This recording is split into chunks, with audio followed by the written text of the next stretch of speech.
자, 너희 구원을 이루라라는 제목으로 말씀을 증거하도록 하겠습니다. 너희 구원을 이루라. 자, 이게 우리가 너희 구원을 이루라라고 하는 말을 듣게 될 때 우리는 자칫하면 잘못 생각을 하면서 이런 질문을 던질 수가 있습니다. 하나님이 먼저 나에게 구원해 주시지 않았나? 구원이 이미 내게 이루어진 것 아닌가? 근데 왜 구원을 이루어 가라고 그렇게 말씀을 하시는가? 라고 이렇게 오해를 할 수가 있습니다. 자, 구원에는 두 가지 측면이 다 있어요. 자, 하나님 편에 보셨을 때 항상 그건 완전합니다. 왜냐하면 하나님은 시간을 초월해 계신 분이고 영원부터 영원까지 계시는 분이잖아요. 그러니까 하나님에게는 과거, 현재, 미래가 없습니다. 우리에게는 과거, 현재, 미래가 있지만 우리가 참 머릿속으로 이해하기는 어렵지만 하나님에게는 그게 없어요.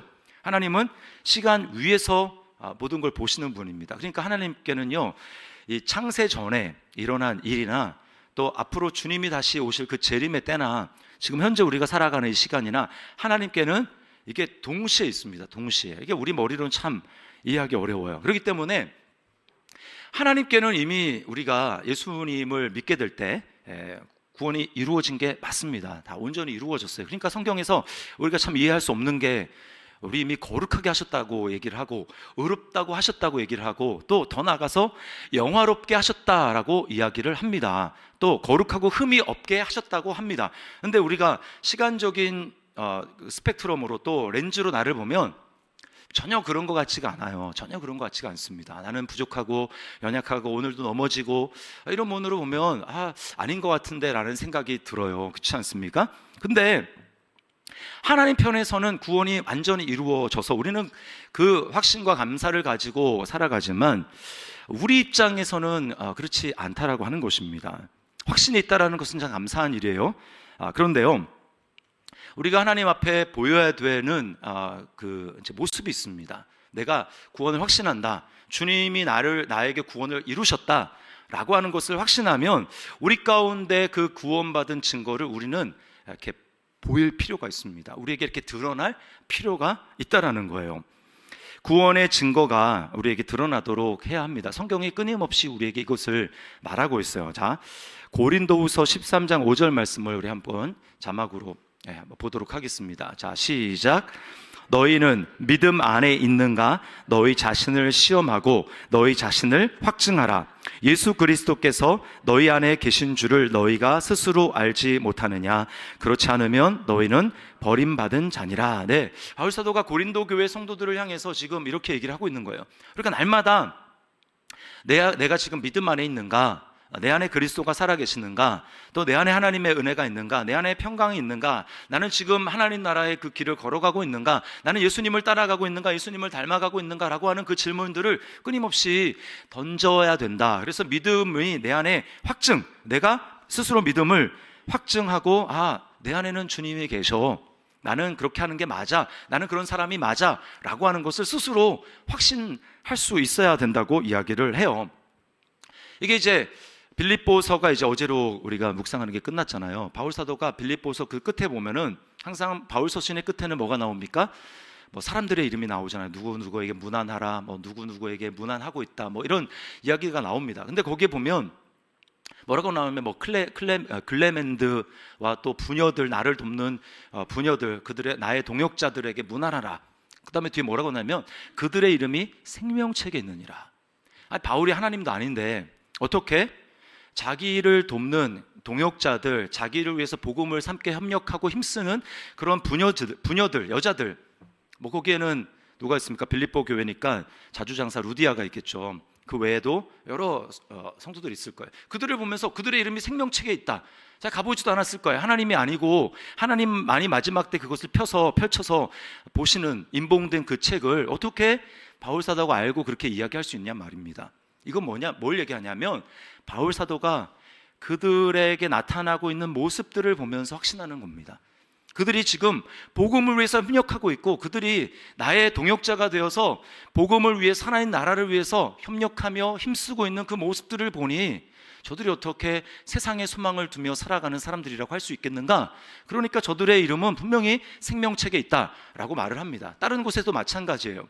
데살로니가 교회 성도, 이 바울 사도가 복음을 전하면서 교회를 개척한 그 교회들 중에 빌립보도 마찬가지, 빌립보 교회도 마찬가지지만 데살로니가 교회는 더 애틋한 마음을 가지고요, 별로 그들에게는 흠이 없을, 그래서 거의 칭찬 외에는 한 게 별로 없습니다. 그런 데살로니가 교회 성도들을 향해서 바울 사도가 뭐라고 얘기하냐면요, 하나님이 너희를 택하심을 내가 안다. 아니, 본인이 하나님도 아니잖아요. 본인이 그 창세 전에 하나님이 우리를 택했다고 성경이 얘기를 하는데, 창세 전에 있었습니까? 하나님이 아닌 다음에. 그럼에도 불구하고 바울 사도가 데살로니가 교회 성도들을 보면서, 야, 내가 하나님이 너희를 택하심을 내가 분명히 안다 라고 이야기를 합니다. 근데 그 근거가 뭔 줄 아십니까? 그들의 나타난 모습을 통해서 바울 사도는 그걸 확신하고 있었던 거예요. 데살로니가 전서 1장 3절 4절 말씀을 우리 함께 읽어보겠습니다. 시작.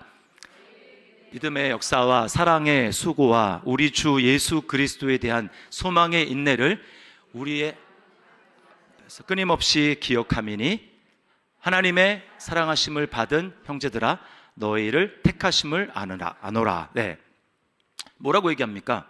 너희 믿음의 역사와, 믿음을 가지고 있는데 믿음이 머릿속에만 머무는 그들의 믿음이 아니라 그들의 믿음은 겉으로 드러나는, 그래서 일을 하는 그런 믿음이었다고 하는 겁니다. 그리고 사랑의 수고를 했어요. 아, 당신을 사랑합니다. 이번 주 우리 암송 구절이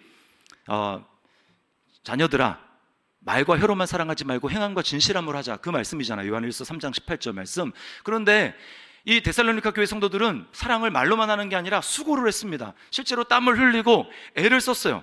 아, 저들은 사랑을 실천하고 있구나. 또 예수 그리스도에 대한 소망에 있네. 주님이 다시 오셔서 이루어질 그 하나님의 나라, 그 나라를 소망하기 때문에 지금 현재 어려움이 있어도 그들이 참아내고 인내하는, 참고 견디는 그런 모습들을 보면서, 고난이 있어도, 복음 때문에 닥치는 환난이 있어도 그들이 견뎌내는 그 인내를 보면서, 야, 어떻게 저들이 하나님으로부터 나지 않고 이런 일들을 할 수 있는, 이건 불가능하다.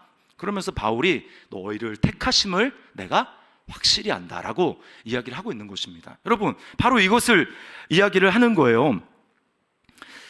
우리가 분명히 내가 믿음의 확신이 있고 내가 하나님이 나를 구원하시고 하나님이 나를 사랑하시는 것을 안다면, 우리는 또 한편 나의 책임으로 내가 해야 될 일은 내 안에서 그런 모습들이 끊임없이 나타나고 있는가라고 하는 것을 우리 날마다 돌이켜보면서 점검해야 하는 것입니다.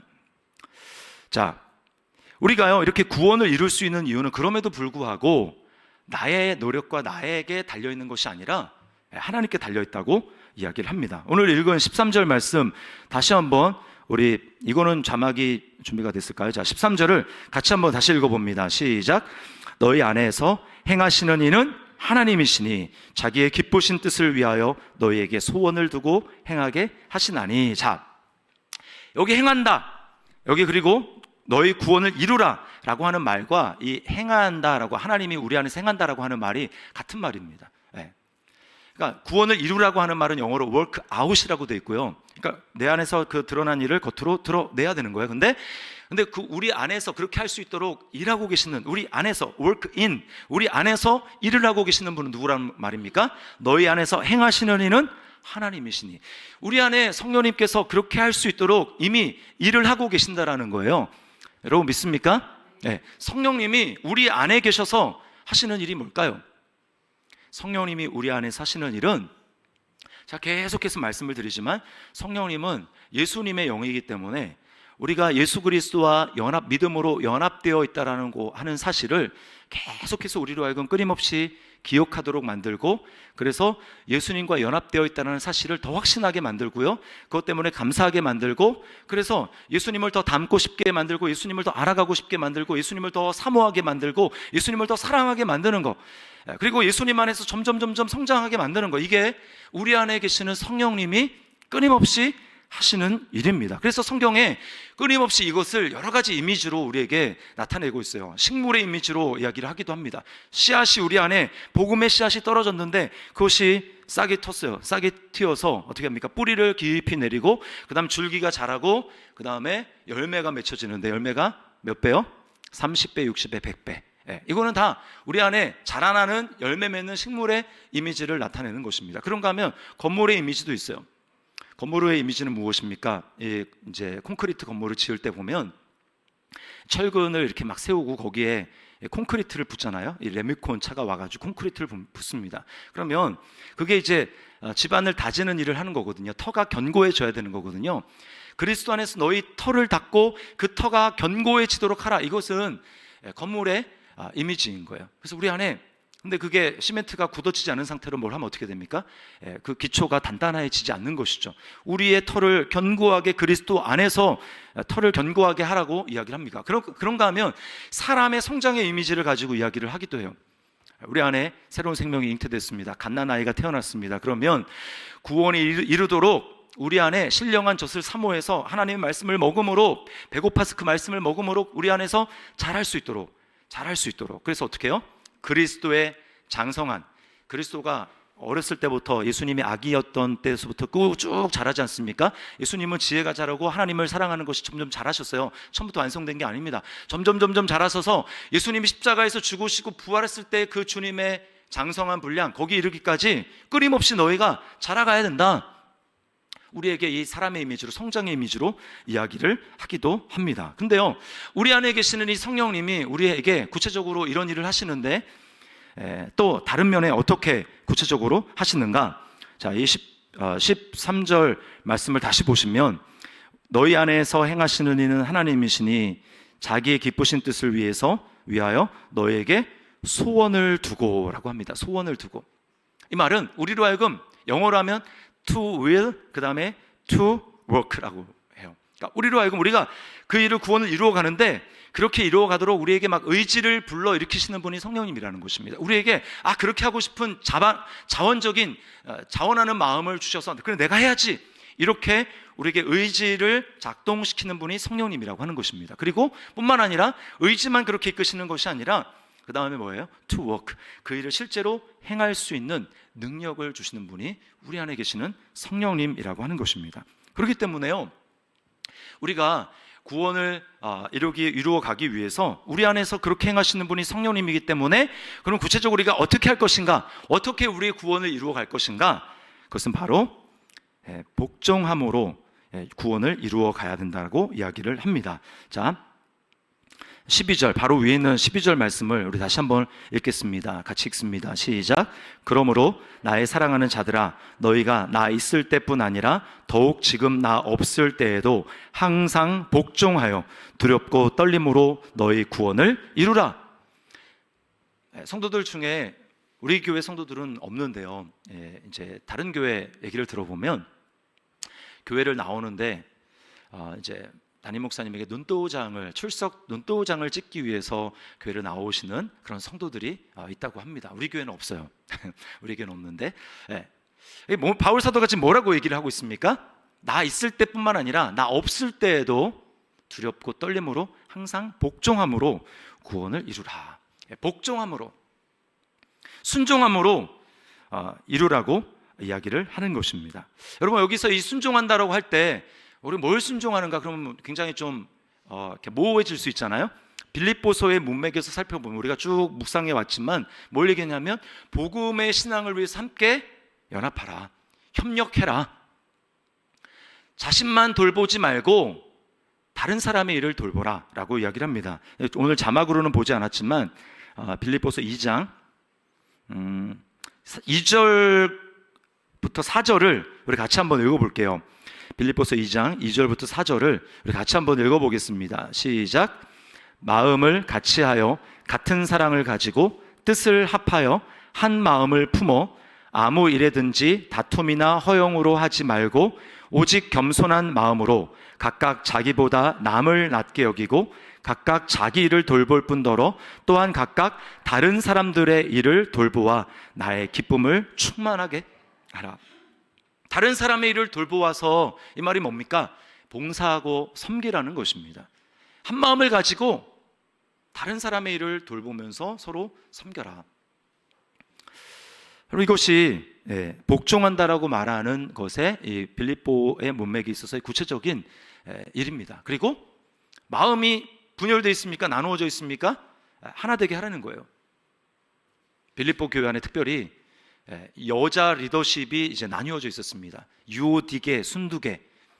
헬라어에서 아나 에로 끝나면은 여자 이름을 나타나는 경우가 많습니다. 근데 유오디아, 순두계, 이게 이제 교회 안에 우리로 얘기하면 권사님 두 분이라고 할 수 있을까요? 네, 두 분이 마음이 맞지 않는 거예요. 뭔가 마음이 상했어요. 풀지 않고 서로 마음이 나뉘어져 있습니다. 근데 바울 사도가 뭐라고 얘기하고 있습니까? 복음 안에서 협력하려면 한 마음을 품어야죠. 그러면 복종한다라고 하는 말은 무엇입니까? 그렇게 하기 위해서 계속해서 지금 원망과 시비가 없이, 여기도 지금 13, 14절 끝에 모든 일을 원망과 시비가 없이 하려면 두렵고 떨림으로 복종하면서 그 하나님의 뜻을 이뤄가고 순종하려면 어떻게 하라는 거예요? 서로 섬기는데, 다른 사람을 돌보면서 서로 섬기는데, 봉사하는데 한 마음으로 이 일을 감당해야 된다라고 말하는 것입니다. 여러분, 우리가 봉사하려고 할 때 우리는 이렇게 생각하는 경우가 많이 있습니다. 아, 목사님, 제가 너무 바쁘고 제 코가 석자인데 어떻게 봉사할 수 있습니까? 저 하기 어려워요. 라고 얘기를 할 수 있어요. 근데 히말라야를 여행하는 한 전도자가 있었습니다. 근데 그 전도자가 이제 어떤 상황을 봤냐면, 이제 사람이 막 눈보라마 치는데 두 사람이 길을 걸어가다가 한 사람이 거의 이제 그 동사하기 직전에 있는 사람을 발견하게 됐어요. 근데 한 사람은 저 사람 우리가 들쳐업고 번가서라도 그렇게 우리가 데려가야 되지 않냐, 저대로 좀 죽는다, 그렇게 얘기를 한 사람은 그럴 필요 없다고, 지금 우리가 그런 처지가 아니지 않냐고, 우리 먼저 살아야 되지 않느냐고 하면서, 당신이나 뭐 저 사람 도울래면 나는 모르겠다라고 하면서 그 사람이 앞길을 먼저 갔습니다. 이 사람이 도저히 양심이 안 돼가지고 가다가 다시 돌아와서 앞에 한 사람은 갔고요, 한 사람은 돌아와서 그 사람을 들쳐 업고 길을 갑니다. 근데 한참을 가는데 누군가 앞에서 쓰러져서 동사에서 죽었어요. 가만히 보니까 누구냐 하면 바로 전에 이 사람 두고 가자라고, 내 코가 석자다라고 하면서 앞으로 갔던 그 사람이 혼자 죽어 있습니다.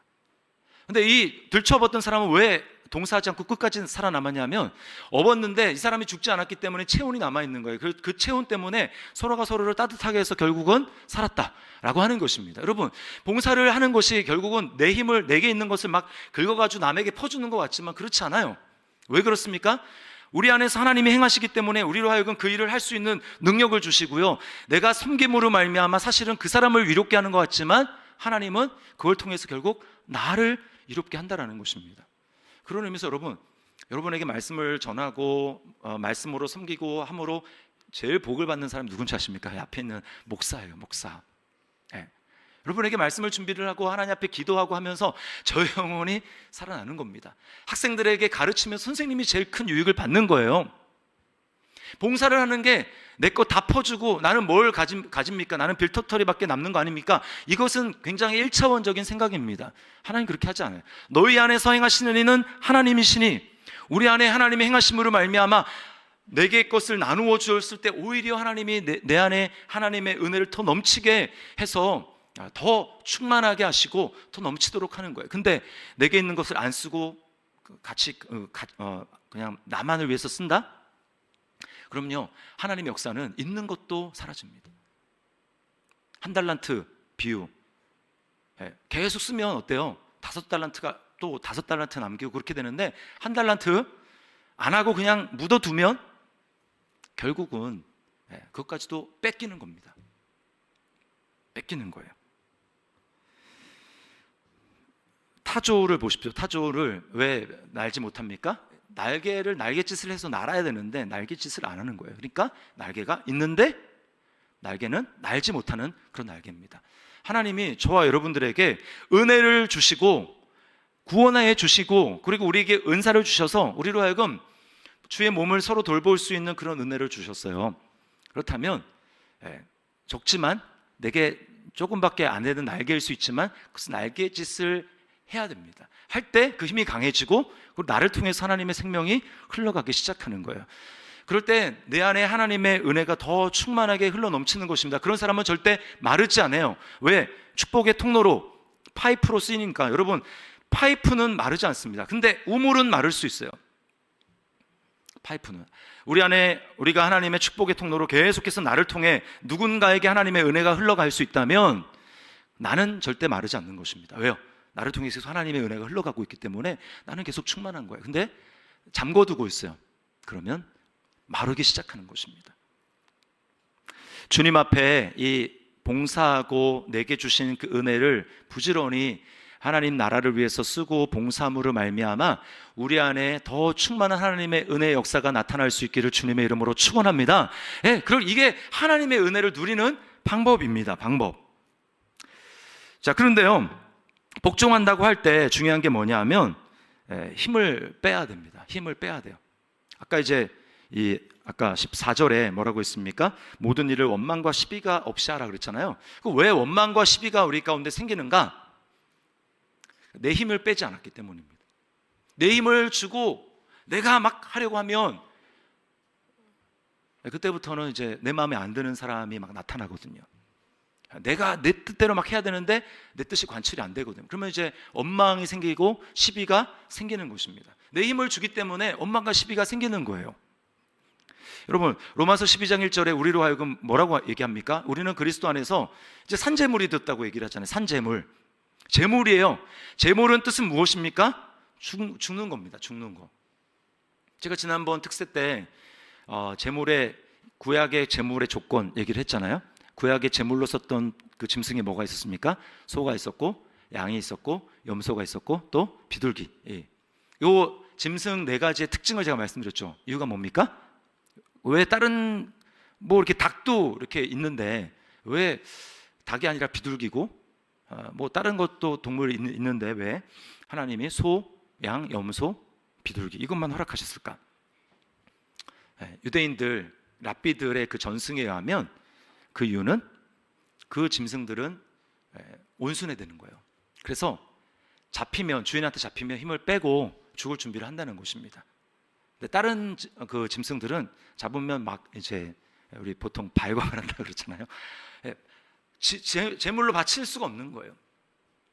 산제물이라는 얘기는 내가 힘을 빼는 것입니다. 내 힘을 빼고 내 안에서 일하시는 분이 하나님이시기 때문에 그 하나님이 나를 통해 드러나실 수 있도록 내 힘을 빼고 하나님 나를 사용하십시오. 내 힘을 빼겠습니다. 내 고집을 내려놓겠습니다. 라고 하고 내가 그렇게 살아가는 것입니다. 그러나 이스라엘 백성들을 보세요. 광야 이스라엘 백성들, 여기 원망에 딱 맞는 사람들이 광야 이스라엘 백성들 아닙니까? 그들에게는 자기가 살아 있었어요. 자기 생각대로 되어야 됩니다. 기다리지 못하는 거예요. 하나님이 지금 부지런히 일하고 계심에도 불구하고 기다리지 못합니다. 하나님이 이제껏 그들을 구원해 주시고 홍해도 갈라주시고 10가지 재앙을 보여주시고 그래서 지금까지 광야로 들어와서 만나를 내려주시고 있음에도 불구하고 그들은 내가 원하는 때에 내가 원하는 것을 그때 안 준다고, 고기가 없다고 그들은 원망했습니다. 그래서 탐욕의 무덤, 기브로 탔다와 탐욕의 무덤, 그들이 다 거기에 매장되지 않습니까? 자, 이렇게 하기 위해서, 복종함을 위해서 우리에게 필요한 것은 뭐냐 하면 바로 우리가 읽었던 예수 그리스도의 마음을 품는 것입니다. 자, 5절에 이렇게 얘기하죠. 너희 안에 이 마음을 품으라. 곧 그리스도 예수의 마음이니. 여러분, 우리가 예수님을 품고 우리가 내 안에 힘을 빼고 이렇게 내 안에 예수님이 드러나시도록 하는 것은요, 우리가 주님의 일을 섬긴다라는 것은 너무 미워 죽겠는데 막 하나님이 참으라고 하니까, 용서하라고 하니까 막 어금니를 꽉 깨물어 가지고 용서해야지 막. 그런데 이제 어금니 다 나가요. 그게 아닙니다. 어떻게 해야 되느냐? 주님을 기억하는 거예요. 주님을. 내 안에 계시는 주님. 내가 그리스도와 연합됐다고 했잖아요. 나는 그리스도와 함께 이미 십자가에 죽었다고 했잖아요. 우리에게 이미 복종의 본을 보여주셨던 주님, 뭐라고 얘기합니까? 이 마음을 품으라고 얘기했는데 그 주님이 뭐예요? 8절에 보니까 죽기까지 복종하셨으니, 우리가 복종하려면 내 힘으로 복종하는 것이 아니라 이미 죽기까지 복종하신 그 주님을 기억하면서, 주님이 먼저 그 일을 감당하시고 내가 주님과 함께 연합해서 죽었잖아 라고 하는 것을 믿음으로 받아들여야 되는 것입니다. 이걸 믿어야 돼요. 이미 죽었다니까요. 이걸 믿음으로 받아들여야 죽을 수 있지, 그렇지 않고 죽지 않았는데 죽으려고 하는 것은 절대 불가능합니다. 여러분은 예수님과 함께 십자가에서 죽으셨습니까?